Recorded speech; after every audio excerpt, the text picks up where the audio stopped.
E69 news కి స్వాగతం. ముందుగా ముఖ్యాంశాలు. బంగ్లా తాత్కాలిక అధినేతకు ప్రధాని మోదీ లేఖ.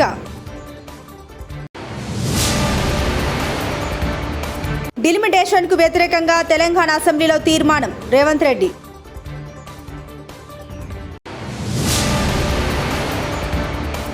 తెలంగాణపై కేంద్రం చిన్న చూపు. KTR fire.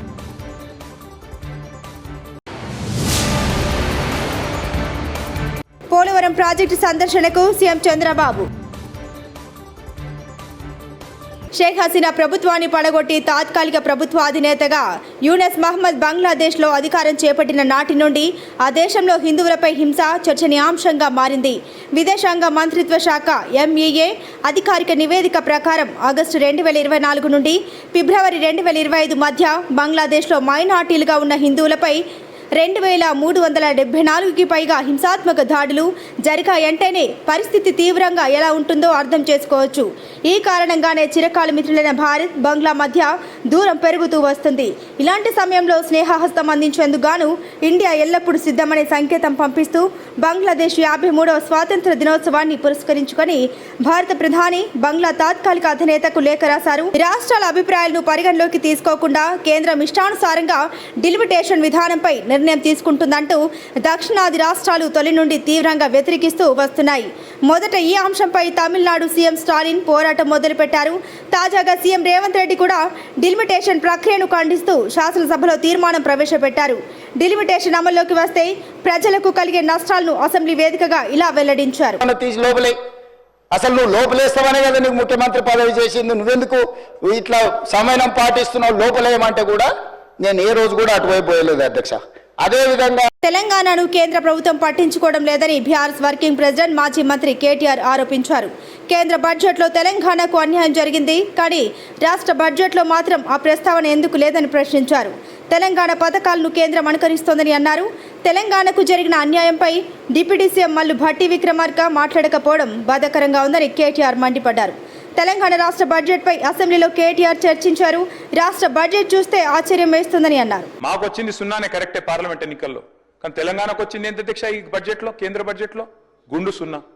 8 + 8 నార్మల్గా అయితే 16, కానీ ఇక్కడికి వచ్చే వరకు మాత్రం 8 + 8 ఖచ్చితంగా గుండు సున్నా అయిందని చెప్పక తప్పడం లేదు అధ్యక్ష. అధ్యక్ష, we are one of the largest contributors to India's economy. ఇంతకుముందు ముఖ్యమంత్రి గారు చెప్పారు 19% ఉన్న దక్షిణాది రాష్ట్రాలు 36% జీడిపి కాంట్రిబ్యూట్ చేస్తున్నాయని. Yes, and I'm proud. Yes, of course we are Indians. ముందుగా భారతీయులు, భారత జాతి నిర్మాణంలో పాలు పంచుకుంటున్న వాళ్ళు, భారతదేశాన్ని సాదుతున్న రాష్ట్రాల్లో ఇవాళ టాప్ 5లో తెలంగాణ ఉండడం మనందరికీ గర్వకారణం అనే మాట నేను విజ్ఞప్తి చేస్తా ఉన్నా అధ్యక్ష. మన జనాభా ఎంత అధ్యక్ష భారతదేశంలో? హార్డ్లీ 2.8%, కానీ మన కాంట్రిబ్యూషన్ ఏంది అధ్యక్ష? 5.1% టు జీడిపి ఆఫ్ ఇండియా. మనందరికీ గర్వకారణం అధ్యక్ష. వీఆర్ ఎ బాక్సర్, 50 కిలోల బాక్సర్ 100 కిలోల కాంట్రిబ్యూషన్ ఇచ్చినట్టు అధ్యక్ష. We are punching double our weight. That is Telangana today. That is how I'm a proud Indian, I'm a proud Telangana it అధ్యక్ష. అధ్యక్ష, ఐటీఐఆర్ యూపీఏ ప్రభుత్వం ఉన్నప్పుడు ఇచ్చారు, వీళ్ళు రాగానే రద్దు చేశారు. అడగొద్దా? ఐటీఐఆర్ టార్గెట్లు మనం దాటినాం ఆల్రెడీ. శ్రీధర్ బాబు గారు 2041లో ఏ టార్గెట్స్ అయితే ఐటీఐఆర్ లో రీచ్ అవ్వాలనుకున్నామో మనం 2022లోనే రీచ్ అయిపోయినాం, దాటినాం. That is Telangana. సొంతంగానే సాధించుకున్నాం, కానీ అడగాలి కదా, అడగకపోతే అమ్మ కూడా పెట్టదు కదా. హెలికాప్టర్లోనే సాగుతున్న కాంగ్రెస్ నాయకుల పాలన. రేవంత్ రెడ్డి బహిరంగ సభా స్థలాన్ని పరిశీలించడానికి హెలికాప్టర్లో వెళ్లిన మంత్రి ఉత్తమ్ కుమార్ రెడ్డి ఈ నెల 30వ తేదీన హుజూర్నగర్లో జరిగే బహిరంగ సభకు హాజరవనున్న సీఎం రేవంత్ రెడ్డి. ఏపీ ముఖ్యమంత్రి నారా చంద్రబాబు నాయుడు గురువారం పోలవరం ప్రాజెక్టును సందర్శించనున్నారు. ఉదయం హెలికాప్టర్లో ప్రాజెక్టు ప్రాంతానికి చేరుకుంటారు. 990 కోట్ల వ్యయంతో చేపట్టిన డయాఫ్రమ్ వాల్ పనులు, ఎగువ దిగువ కాపర్ డ్యాంను పరిశీలిస్తారు. సహాయ పునరావాస కార్యక్రమాలపై ప్రత్యేకంగా సమీక్షిస్తారు. కాంట్రాక్టు సంస్థలు, ఇంజనీర్లతో సమీక్ష జరుపుతారు. ఈ సందర్భంగా అధికారులు పవర్ పాయింట్ ప్రజెంటేషన్ ఇస్తారు. సీఎం పర్యటన ఏర్పాట్లను అధికారులు పరిశీలించారు. 2014-2019 కాలంలో చంద్రబాబు సీఎంగా ఉన్నప్పుడే పోలవరం పనులు 72% పూర్తి కాగా నిర్వాసితులకు 6,000 కోట్లు అందించారు. 2019-2024 మధ్య సహాయ పునరావాసాన్ని జగన్ ప్రభుత్వం విస్మరించింది. కేంద్రం నిధులు ఇస్తేనే మీకు ఇస్తానంటూ జగన్ నిర్వాసితుల సమక్షంలోనే చేతులెత్తేశారు. కడాన మిమ్మల్ని చూస్తే చాలా బాధేస్తుంది. నేనే మీకు ఒక భరోసా ఇచ్చాను. దానికి కూడా కారణం మీరు చూస్తే 7 మండలాలు తెలంగాణలో ఉండే మండలాలు విభజన జరిగిన తర్వాత మొట్టమొదటిసారిగా ప్రధానమంత్రి గారితో మాట్లాడి ఈ పోలవరం ప్రాజెక్టు పూర్తి కావాలంటే 7 మండలాలు ఆంధ్రప్రదేశ్కి ఇస్తే తప్ప సాధ్యం కాదని ఒప్పించి ఆ రోజు ఈ మండలాలు తీసుకొచ్చాం. అది నాకు ఒక నైతిక బాధ్యత అని చెప్పి కూడా నేను మీకు తెలియజేస్తున్నా. అందుకే ఎప్పుడు కూడా నేను వీలైనంత వరకు మీకు న్యాయం చేయాలి, అన్ని విధాలు ఆదుకోవాలని చెప్పి ముందుకు పోయాం. ఈరోజు కూడా ఈ ప్రభుత్వం వచ్చిన తర్వాత 828 కోట్ల రూపాయలు మీ అకౌంట్లో వేసామంటే అది మాకుండే మీ మీద ప్రేమ, కమిట్మెంట్ అని చెప్పి కూడా నేను మీకు తెలియజేస్తున్నా. నాయకులు చాలా విషయాలు చెప్తూ ఉంటారు. ఫ్రీగా వచ్చింది కాబట్టి ఆ రోజు మీరు చూస్తే అపోజిషన్లో ఉన్నాడు కాబట్టి 10 లక్షలు ఇస్తామని అనౌన్స్ చేసి వెళ్ళిపోయాడు. ఇచ్చాడా నేను అడుగుతున్నా? 5 ఏళ్ళు ఒక పైసా ఇచ్చాడా అని అడుగుతున్నా? వరదలు వస్తే మిమ్మల్ని చూశారా అని అడుగుతున్నా? మీకు వరదలు వస్తే ఎన్టీఆర్ మెమోరియల్ ట్రస్ట్ ద్వారా కాస్తో కోస్తో డబ్బులు మొబిలైజ్ చేసి ఆ రోజు నెహ్రూ కూడా ఇక్కడే ఉన్నాడు. అందరం గ్రామం తిరిగి కొంతవరకు మిమ్మల్ని ఆదుకున్న పార్టీ ప్రభుత్వం, ఆనాటి ప్రభుత్వం పార్టీ అని చెప్పి కూడా నేను మీకు తెలియజేస్తున్నా. అయితే రేపు మళ్ళా వచ్చి మీకు చెప్పచ్చు ఏదో చేసేస్తానని. ఏమీ చేసేటి ఏమి ఉండవు. వీళ్ళకి అధికారం తప్ప మీకు అన్యాయం చేస్తే ఒక యాంగిల్ చేశాడు. పోలవరాన్ని ఏం చేశాడో మీరు చూశారు. ఎప్పుడో పూర్తి అయిపోయి ఉండాలి. ఆ రోజు తెలుగుదేశం ప్రభుత్వం కంటిన్యూ అయి ఉంటే 2020కి పోలవరం ప్రాజెక్టు పూర్తయి మీ అందరికీ పునరావాసం కూడా ఇచ్చి మీరు కూడా ఇప్పటికి సెటిల్ అయ్యేవారు. ఈరోజు అవన్నీ కూడా పూర్తిగా దెబ్బతినే పరిస్థితి వచ్చింది. పోలవరం కూడా ఖర్చులు పెరిగిపోయినాయి. డయాఫామ్ వాల్ మీరు చూస్తే దగ్గర 400 కోట్ల రూపాయలతో డయాఫామ్ వాల్ కడితే అది ఈరోజు మొత్తం మునిగిపోయి కొట్టుకొని పోయి మొత్తం పాడైపోయి ఇప్పుడు 990 కోట్ల రూపాయలు ఖర్చు పెట్టే పరిస్థితికి వచ్చాం. అదనంగా ఇంకొక డయాఫామ్ వాల్ కడుతున్నాం. కనీసం ఈ డబ్బులు అనేది ప్రభుత్వం అంటే ప్రజాధనం. కుప్పంలోని మహిళా పారిశ్రామికవేత్తలతో సమావేశమయ్యాను. వారి ఆలోచనలు, ప్రణాళికలు తెలుసుకున్నాను. ఎదుర్కొంటున్న సమస్యలు తెలియజేశారు. ఇండియన్ బ్యాంకును ప్రారంభించడం చాలా సంతోషంగా ఉంది. మహిళలు డబ్బులు దుబారా చేయకుండా వారి ఆర్థిక అభివృద్ధి కోసం పొదుపు చేసుకోవాలి. మహిళా సాధికారతకు సీఎం చంద్రబాబు గారు అందిస్తున్న చేయుతతో మహాశక్తిగా ఎదగాలి. బాబు నాయుడు గారు ఉమ్మడి ఆంధ్రప్రదేశ్ అప్పుడు ఆడవాళ్ళు కూడా ఒక ఎంటర్ప్రెన్యూర్ అవ్వాలి, వాళ్ళ కాళ్ళ మీద వాళ్ళు నిలబడాలి అని డ్వాక్రా మహిళా గ్రూప్ కంటే ముందల కూడా ఎలిప్ అనే ఈ సంస్థ ముందుకు తీసుకొచ్చారు. అప్పటి నుంచి ఇది రమాదేవి గారు ముందుకు తీసుకెళ్తున్నారు. అందుకే నాకు రమాదేవికి ప్రత్యేకమైన ఫ్రెండ్షిప్ కూడా ఉంది. ఎందుకంటే నా కళ్ళతో నేను చూస్తున్నాను ఆవిడ అప్పుడు ఎట్లా కష్టపడుతున్నారు, ఇప్పుడు కూడా ఆవిడ కష్టపడతానే ఉంటారు కూడా. ఇప్పుడు కూడా అక్కడ నాతో పాటు కూర్చున్నప్పుడు మేమేం ముచ్చట్లు చేసుకోవట్లేదు. ఆవిడ ఒకటే చెప్తున్నారు, మనం ఈ సంస్థ తీసుకొస్తే సెంట్రల్ నుంచి ఈ ఫండ్స్ వస్తుంది, ఈ సబ్సిడీ వస్తుంది. ఈ ఆలోచన అంతా మన కోసం, మీ మహిళల కోసమే ఆవిడ ఆలోచిస్తుంది. అట్లానే మీరందరూ మీ చేయి దగ్గరికి వస్తుంది ఎలిప్ సంస్థ. చింతామోహన్, కేంద్ర మాజీ మంత్రి, కాంగ్రెస్ పార్టీ సీనియర్ నాయకులు ప్రెస్ కాన్ఫరెన్స్. ఢిల్లీలో ఒక జడ్జి గారి ఇంట్లో 500 కోట్ల రూపాయలు డబ్బు దొరికింది. ఇది కేంద్ర ప్రభుత్వ వైఫల్యం. ఒక జడ్జి గారి ఇంటికి పోవాలంటే మంచినీళ్ళ బాటిల్ను కూడా చెక్ చేస్తారు. 500 కోట్ల రూపాయలు జడ్జి గారి ఇంటికి చేరిందంటే ఇది ఒక రోజులో జరిగిన పని కాదు. ఆ డబ్బు ఒక సుప్రీంకోర్టు చీఫ్ జస్టిస్ ఆఫ్ ఇండియాకు చెందింది. న్యాయవాదులు, సుప్రీంకోర్టు న్యాయమూర్తులు ఢిల్లీలో చెప్పుకుంటున్నారు.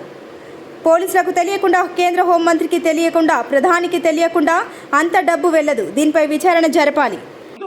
వచ్చేటప్పుడు చెప్పేవాళ్ళు మేము ఇందుకు వెళ్ళాం, ఇది సాధించాం అని చెప్పేవాళ్ళు. అంతకు ముందు జర్నలిస్టులు ఉండేవాళ్ళు.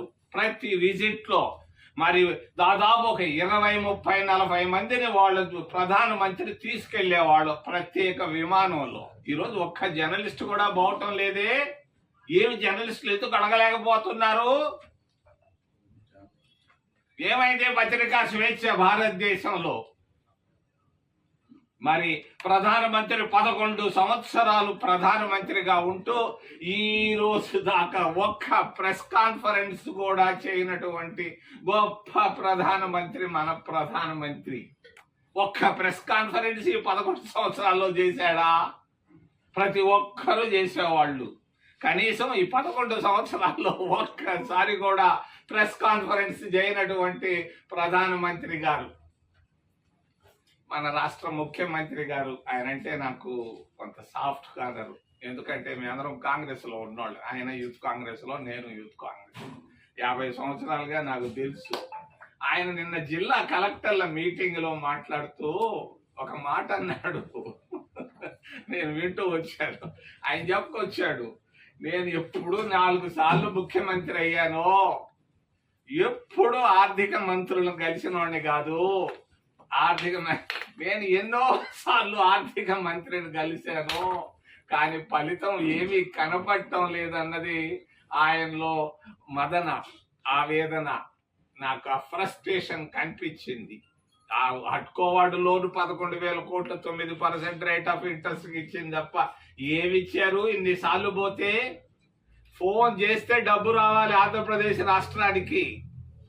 మన చంద్రబాబు నాయుడుకు ఉన్నటువంటి బలం అంతా ఇంత కాదు. నితీష్ కుమార్ వాళ్ళిద్దరిపైనే ప్రభుత్వం నడుస్తుంది. ఫోన్ చేసి నాకు 50,000 కోట్లు రేపు పంపించంటే చెక్ తెచ్చుకొని మోడీ రావాలి.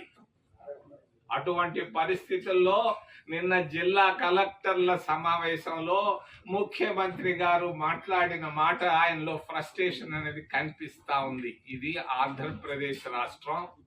మరి జగన్మోహన్ రెడ్డి పరిస్థితి బాగా అయిపోయింది. జనాలు మర్చిపోయే పరిస్థితికి వచ్చారు. అప్పుడప్పుడు ఆయన ఈద్గాలు అనేది రంజాన్ వేడుకలు అటు ఇటుకు వచ్చిపోతున్నాడు. ఒక్క మాట నేను చెప్పదలుచుకున్నాను. ఆంధ్రప్రదేశ్ రాష్ట్రంలో, భారతదేశంలో కాంగ్రెస్ పైన సానుభూతి మొదలైంది. వాళ్ళే మేలు రా అని అనుకుంటున్నారు. లోపల మదన పడుతుంది.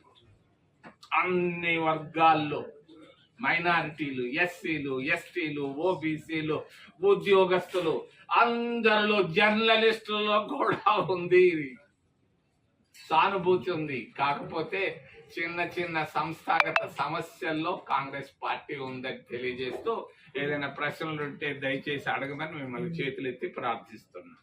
సార్, ఇప్పుడు కాంగ్రెస్ పార్టీ బలపడుతుందని చెప్పారు. అనంతపురం నుంచి శైలజానాథ్ గారి పార్టీ నుంచి వెళ్ళిపోయారు. రఘువీరారెడ్డి లాంటి సీనియర్ నాయకులు కనుమరుగైపోతున్నారు. ఈ పరిస్థితితో ఆ పార్టీ ఏ విధంగా బలపడుతుందని మీరు అనుకుంటున్నారు? ప్రజల్లో సానుభూతి మొదలైంది. ఇంకా 10 మంది పోయినా మాకు ఇబ్బంది లేదు. మేమంతా శాలువా వేసి పంపిస్తాం. లక్షల మంది, కోట్ల మంది ఎదురు చూస్తున్నారు కాంగ్రెస్ కాంగ్రెస్ కాంగ్రెస్ అని. దేశంలో ప్రజాస్వామ్యాన్ని తీసుకొచ్చాం, పత్రికా స్వేచ్ఛను తీసుకొచ్చాం, పార్లమెంటరీ విధానాన్ని తీసుకొచ్చాం, సమానత్వాన్ని తీసుకొచ్చాం, అంటరానితనాన్ని తీసేసాం, ఎస్సీ, ఎస్టీ, ఓబీసీలు రిజర్వేషన్లు ఇచ్చాం, మైనారిటీలను దగ్గరగా చేర్చుకున్నాం. ఎన్నో మంచి మంచి పనులు కాంగ్రెస్ పార్టీ చేసింది. దానిపైన అందరికీ కన్ను కుదిరింది. ఈ 11 సంవత్సరాల ఈ భారతీయ జనతా పార్టీ పరిపాలనలో ప్రజలందరూ విసిగిపోయి ఉన్నారు. నువ్వు పోయి ఎక్కడైనా పోయి అడుగు, ఇది పరిస్థితి. ఇంకా పోయే వాళ్ళు ఎవరు ఉంటే కూడా పేర్లు చెప్పండి, నేను వచ్చి దండం పెట్టి వాళ్ళకి శాలువా కప్పి వీలైతే బొకే కూడా ఇచ్చి పంపిస్తాను. లక్షలు. బంగ్లా తాత్కాలిక అధినేతకు ప్రధాని మోదీ లేఖ.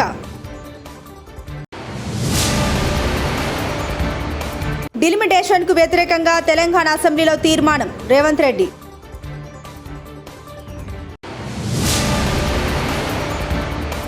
తెలంగాణపై కేంద్రం చిన్న చూపు. KTR fire.